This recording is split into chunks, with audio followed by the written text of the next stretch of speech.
Presidenta, yo quisiera empezar haciendo algunas precisiones. Cuando estas empresas eran 8 y eran públicas, las 7 de los departamentos Magangué, que no nos podemos olvidar de ella, fueron intervenidas, pero fue una intervención en el año 1996, una intervención que fue bastante desastrosa porque lo único que llevó fue burocracia, pero además que los servicios no se facturaban. Sin embargo, después de todo esto es cuando llega, y lastimosamente el senador Robledo no está aquí, porque cuando llega la Houston Industries o Reliant Energy, cualquiera de los dos nombres, que era como se conocía la empresa estadounidense que viene a invertir a Colombia, acompañada de la eléctrica de Caracas, pagan por estas empresas alrededor de 700 millones de dólares. Hacen un retiro voluntario de 300 millones de dólares y hacen un programa para manejar las pérdidas de 150 millones de dólares. Entonces, aquí sumando, llevamos mucho más de un billón de dólares. Y cuando la tienen que vender o cuando la venden a Unión Fenosa, porque esta empresa americana decide acabar todas sus inversiones en Latinoamérica, solamente la vende por 425 millones de dólares. Cuando Unión Fenosa la compra, empieza a tener unas pérdidas de 22 millones de dólares mensuales. Claro, era lógico, era 45% en pérdidas y el 60% solamente de recaudo. Esos eran los indicadores económicos que en ese momento manejaba la empresa. El gobierno del presidente Pastrana le ofrece a esta empresa, a Unión Fenosa, antes de volverse Gas Natural Fenosa, de que seguramente en ese entonces se iba a vender Isagen y ellos podían ser los primeros compradores, pero también que iba a haber cambio de regulación y ninguna de las dos cosas se da, y entonces Unión Fenosa termina no invirtiendo. Ese problema viene desde ese entonces, porque cuando pasa Electricaribe y Electrocosta, la parte de distribución, la parte de transmisión pasa a Transcelca, pero además no solamente pasan las líneas de transmisión alta, sino que pasan las líneas de transmisión de distribución, o sea, las líneas de 110. Y ese ya era el error garrafal para esta empresa, porque tenía no solamente que conseguir recursos, sino también para pagar la transmisión, que al final era de ellos. Cuando entra el presidente Uribe hace una política que se llama la política social, y es cuando crea todos los fondos de los que habló la senadora Daira ahorita, que son el PRON, el FAER, el FOES y el FSSRI. Seguramente ese fue el último que ella no nombró, que es el Fondo de Solidaridad para Subsidios y Redistribución de Ingresos, que era un alivio a las tarifas con recursos de este fondo. Solamente, senadora Daira, en el año 2015 se fueron para Electricaribe, solo en el 2015, más de 600 mil millones de pesos. Sin embargo, con todas estas falencias que tenía esta empresa y con todos estos recursos que se estaba llevando del Estado, pues vemos a la crisis que ha llegado. Pero eso no es nuevo. Como lo decía anteriormente la senadora Valencia, este debate lo estamos pidiendo en la Comisión Sexta desde el año 2014. Con el de mañana serían 6 veces la cancelación de este debate en nuestra comisión. Y yo quiero ahora dedicarme solo y exclusivamente a ver cuál puede ser la solución, senador Robledo. Y yo estoy de acuerdo con usted. Lo que yo insisto es que la intervención debe ser con fines administrativos. Y ahorita le muestro por qué. Pero además tiene que ser una intervención netamente técnica, con los objetivos técnicos citados en la resolución de intervención, porque si no la llegamos a volver política, no nos queda ni siquiera el cascarón de esta empresa. ¿Cuáles serían las ventajas que pensamos a la hora que haya esta intervención? Pues lógicamente que resolvería temporalmente la situación de la deuda con todos los proveedores, incluyendo lógicamente los agentes generadores, situación que de no resolverse pronto y adecuadamente puede romper el mercado eléctrico colombiano. Aquí estamos hablando, como lo dijo el senador Araujo, de entre el 22% y el 25% de la demanda de energía colombiana. Esos son números bastante significativos. Y aquí en lo que necesitamos es que, de acuerdo a esta intervención, el gobierno obligue a las generadoras a que le den energía a Electricaribe y que ni siquiera amenacen con lo que puede llegar a suceder el día de mañana. Otra de las ventajas de la intervención con fines administrativos es que, porque definitivamente no hay razón con fines liquidatorios, y eso es lo que yo pienso, senador Robledo, es que el modelo de negocio existente para Electricaribe no le permite a ningún inversionista razonable hacer una propuesta sostenible en el tiempo. ¿Y ahí qué quiero decir? Que puede llegar a ser la intervención con fines administrativos la que estabilice la empresa para después ofrecerla, senador Guerra. Yo estoy totalmente de acuerdo con usted de que a esta región tiene que llegar otro operador, pero tiene que haberse estabilizado para que sea para la región un buen negocio. Podría también aprovecharse esta intervención, que en su momento la podríamos llamar leve, para plantear un modelo razonable de negocio donde el gobierno aporte soluciones reales para hacer viable el negocio para un inversionista. Pues lógicamente en el pasado el esfuerzo por buscar alternativas centradas en la prestación del servicio fue al mínimo costo, y esto lo que generó fue un desorden institucional y prolongado al déficit de la caja de la compañía. ¿Cómo cuáles? Mire, las soluciones, y alguien habló del Plan 5, creo que fue usted, senador Robledo. Las soluciones PRONE y el Plan 5 Caribe, que entregan los activos de distribución a terceros, probablemente de manera muchísimo más ineficiente que lo que hubiera sido Electricaribe, lo ha podido realizar realmente y directamente la empresa. Esto, lógicamente, trajo muchísimo más déficit a la caja para la compañía. Y la segunda, que lo habló el senador Araujo, es en la situación del pasivo laboral, que no resulta desde el inicio de la operación privada, es un lastre de mucho peso. O sea, desde que se compraron las 8 electrificadores, ya ese pasivo laboral venía dando vueltas y se fue creciendo, y lógicamente lo que se observa en experiencias de diferentes tipos de empresas en el país, el gobierno ha participado activamente en la solución de esta problemática, a diferencia del Electricaribe. O sea que esa podría ser también una de las peticiones que le podíamos hacer al gobierno. Miren, la intervención podría permitir el establecimiento de un marco regulatorio excepcional y temporal, solamente y exclusivamente para el caso de Electricaribe, donde el mercado le reconozca a Electricaribe recuperar los costos reales de la actual operación y le dé incentivos para que invierta en el mejoramiento de la red. Podríamos para ello, lógicamente, plantear de pronto un documento adicional donde hagamos unas propuestas de plan de acción que queden metidos en la resolución de intervención. Eso es súper importante, porque esos son los objetivos y ese es el marco de funcionamiento, y de ahí la empresa o la intervención no se podría salir. La otra ventaja es la oportunidad para que el gobierno dé señales serias, muy serias, del comportamiento de los usuarios de energía del Caribe, actuando de manera rápida, de manera contundente, sobre todo contra la defraudación y el no pago del servicio de energía.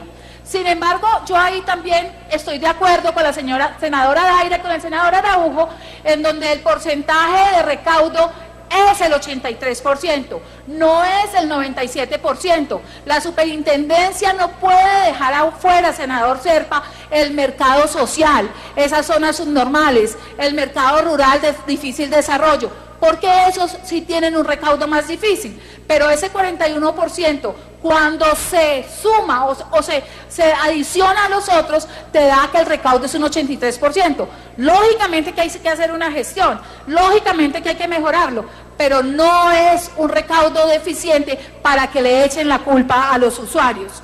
¿Cuáles podrían ser las desventajas de la intervención? puede crear un estado de caos y de desgobierno, lógicamente, semejante a la intervención de los años 90. Aunque yo pienso que hoy la superintendencia tiene claro cuáles son sus roles en una intervención y cuáles son sus roles como administradores y cuáles son sus roles como controladores. Entonces, ahí podríamos tener de pronto una desventaja que podría llegar a ser superada. Un punto que me preocupa un poco es la incertidumbre de los empleados, avivado lógicamente por las diferentes clases de organizaciones, porque ellos siempre que hay una empresa intervenida consideran que su último objetivo es liquidarla, y lo que estamos pidiendo aquí es administrarla, estabilizarla para después conseguir un operador nuevo para la zona Caribe. Esta intervención, si bien resuelve el problema temporal de las deudas, lógicamente puede en su momento acumular muchísimas más deudas que exigirá al fondo de las intervenidas un flujo permanente. No es claro el gobierno de qué presupuesto puede llegar a tener estos recursos que se necesitan, pero igualmente el fondo de las intervenidas tiene unos recursos que puede ayudar, pero es el gobierno en este momento el que tiene que garantizar que las generadoras le vendan energía a Electricaribe para poderla estabilizar en este momento. Podría también darle señales contrarias a los usuarios de los servicios que defraudan o no pagan, quienes podrían pensar que como está manejándolo el Estado, pues no importa que no paguemos. Sin embargo, yo insisto muchísimo en que estas desventajas se podrían cubrir con unas propuestas técnicas, netamente técnicas, de cómo podría ser esa intervención. Y nos vamos con propuestas. Las primeras que estamos tratando son de la organización empresarial. Y ahí hay varios puntos que quería hablar. El primero es permitir que un mismo mercado de comercialización, actúen comercializadores con vinculación económica. Esto crea una competencia ficticia e ineficiente y facilita el arbitraje y la discriminación de precios. El segundo, el costo base de comercialización, así como el cargo variable que se deriva del mismo, debe fijarse por empresa y no por mercado de comercialización. Hoy está por mercado de comercialización. El factor de riesgo de cartera, que actualmente se le reconoce a la energía social, senadora Aira, que usted habló muy bien de los fondos, debe también calcularse por empresa y no por mercado de comercialización. Con el fin, supongamos, de estimar el consumo mensual individual de los usuarios de barrios subnormales, que es uno de los problemas que se tienen adentro de la globalización de esta empresa, las empresas deberán realizar aforos semestrales, precisamente para poder estimar esos consumos individuales de los usuarios de dichos barrios. Porque hoy se confunden cuáles son los de los subnormales y cuáles son los que tienen en el resto de la distribución. El cargo por uso del sistema de distribución aplicable a los usuarios de los barrios subnormales corresponden a los cargos por el uso del nivel de la tensión 2. Ese también tenemos que revisarlo. También se debería establecer que el consumo facturable que no sea pagado por los usuarios del barrio subnormal se le debe facturar a la respectiva alcaldía. Debería ser un subsidio del ente territorial. ¿Cuáles podrían ser las propuestas de características del mercado? Primero, las pérdidas de energía hacen parte de las variables que caracterizan a un mercado de comercialización. Por ende, lógicamente, se deben considerar como inherentes a cada mercado y deben ser asumidas por cualquier comercializador entrante que lógicamente quiera desarrollar esta actividad en un mercado particular. El desarrollo de procesos de autogeneración y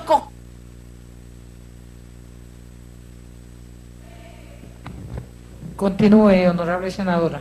Gracias, presidenta. Si se tiene en cuenta que por economías de escala debería ser muchísimo más económico para estos usuarios abastecer de energía proveniente del sistema interconectado nacional y no de la energía proveniente de pequeños proyectos individuales de generación. Ahí entonces lo que tenemos que hacer es que se resulta contraevidente estos grandes procesos de cogeneración. El otro punto, cuando estamos hablando del mercado, es que el precio de la energía en Colombia, en los bornes del generador, se ha incrementado fundamentalmente por la escasez del gas para las térmicas y porque el que hay se ha elevado el precio. Eso nos pasa en la costa atlántica.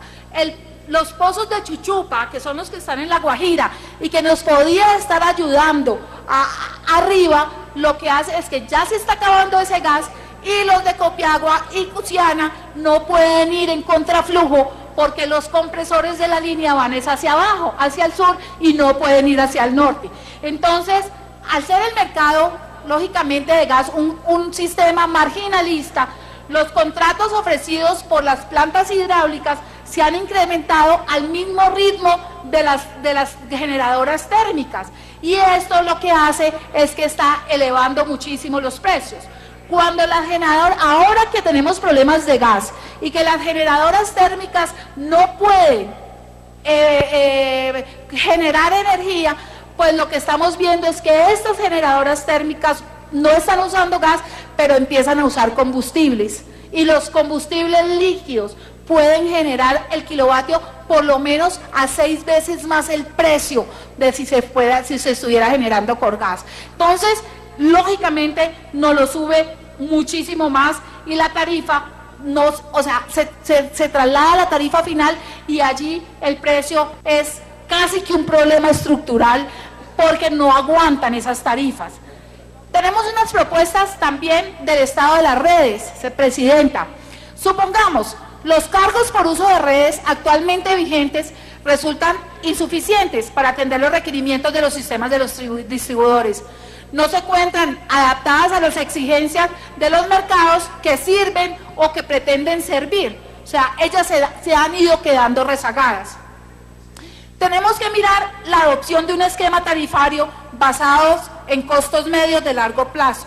Esto permitiría, lógicamente, la eliminación de los fondos FAER y PRONE y, por ende, las externalidades negativas que tienen estos mecanismos de financiación a través de aportes. Miren, estos fondos no deberían estar sirviendo ya para lo que hoy están sirviendo.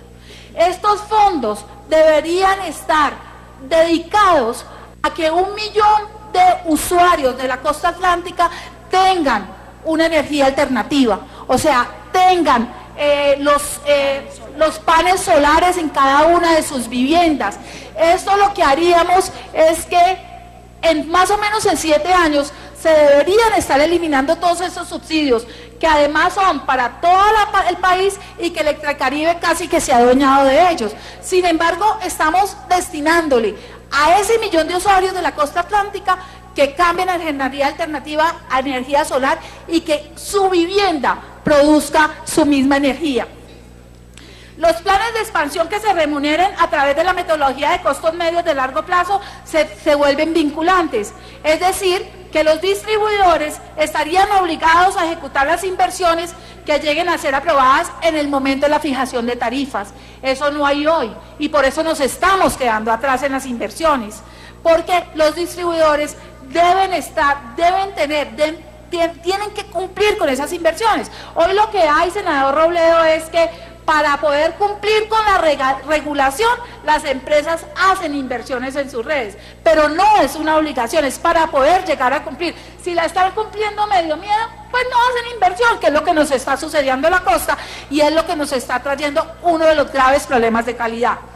El esquema actual de la regulación de la calidad del servicio debe ser coherente con el estado actual de las redes de distribuidores y con su estado futuro. Allí lo que tenemos que hacer es que la regulación de la calidad del servicio tiene que ser tan exigente para que ellos tengan sus redes perfectamente funcionando. La nación directa o indirectamente posee el 56% de las acciones de Transelca. La nación podrá capitalizar a su nombre en Electricaribe los activos de distribución que posee Transelca en la línea 110. Solamente en la línea de distribución. No estamos pidiendo que la línea de transmisión, la de tensión alta, la tenga Electricaribe, pero esa de 110 sí, porque lo que estamos haciendo hoy es poniéndole más costos a Electricaribe. En relación a la cartera oficial, la primera acción que debe emprender es el cobro directo a las alcaldías de Barranquilla, de Cartagena, de Riohacha y de Montería. Pero esto se debería poder hacer así y vemos que estas alcaldías no están pagando lo que deben de instituciones oficiales, pero tampoco de algunos subsidios que todavía han quedado pendientes. También solicitarle a la Contraloría General de la Nación su participación en la correcta utilización de los recursos públicos destinados al pago de servicios públicos domiciliarios. También en lo que respecta a la cartera oficial, deberíamos iniciar el trámite de una ley estatutaria en la cual se establezca la posibilidad de tomar el recurso en la fuente, es decir, directamente del presupuesto territorial, definiendo el gasto destinado a servicios públicos domiciliarios como inversión social. ¿Qué pudiéramos hacer con el alumbrado público? Propuestas del alumbrado público.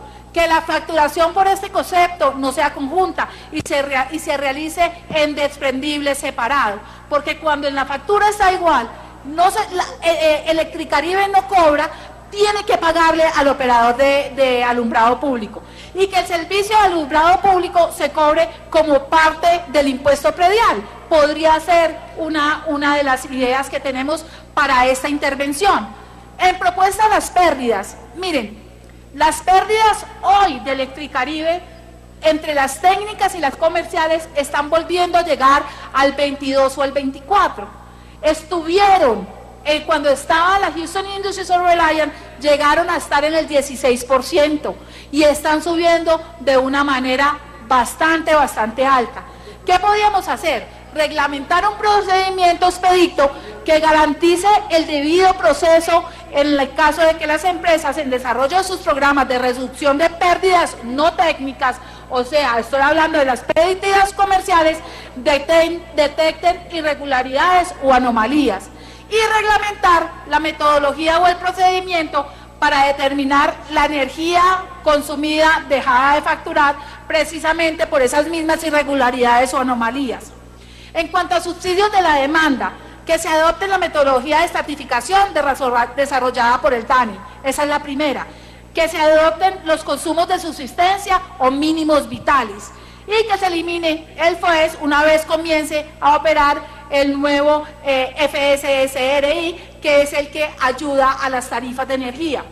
En cuanto al pasivo pensional, que el gobierno nacional asuma en calidad de crédito la deuda restante del pasivo pensional a través de una operación garantizada, con un correspondiente número de acciones, con derechos políticos. Hay infinidad de ideas con las cuales el gobierno nacional podría hacerse cargo del pasivo pensional. Y definitivamente, senador Guerra, yo estoy totalmente de acuerdo con usted, y por eso mi reflexión final es que una vez el gobierno dé señales claras para la solución del problema, Gas Natural Fenosa deberá comprometerse a cambiar la comunicación hacia los clientes y hacia el gobierno. Asimismo, deberá comprometerse en un plan de mediano plazo para entregar las compañías a otros operadores acorde con una metodología de valoración acordada por el gobierno nacional. Gracias, señora presidenta.